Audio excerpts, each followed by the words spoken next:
Dead on the spot pareho ang mag-asawa matapos paulanan ng bala ng hinihinalang riding in tandem pasado alas 6 ng gabi, Lunes, Nobyembre 25 sa Purok 5, Barangay San Miguel, Santo Tomas, Davao del Norte.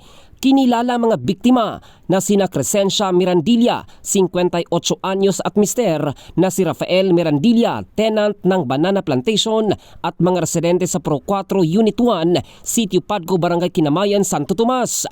Sakay umano sa kanilang motor ang mag-asawa papunta sa banana packing plant nang bigla na lamang ratratin ng hindi nakilalang nakamotorsiklong mga salarin dahilan sa agaran nilang pagkamatay. Ayon sa pamilya na mag-asawa, walang banta sa buhay at wala silang nalalamang may nakaaway ang mga ito habang nagtatrabaho sa plantasyon ng saging. Sa interview sa isa sa mga nakasaksi, nadinig nito ang alingaw-ngaw ng mga putok kaya't agad itong humingi ng tulong sa mga opisyal ng kanilang barangay. Samantala, sa panayam ng brigada kay Police Lieutenant Colonel Ray Quiñones Sureda, hepe ng Santo Tomas Municipal Police Station, may tinutumbok na silang person of interest sa pagpaslang sa mag-asawa kung saan dalawang anggulo ang tinitingnan sa krimen. Trabaho at alitan sa mga katrabaho ang posibleng anggulo.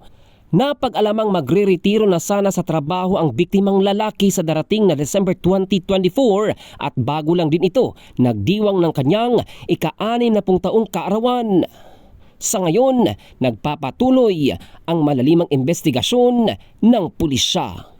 In the heart of changing lives, ito si Jofel Candado ng Brigada News Philippines, The Music and News Authority.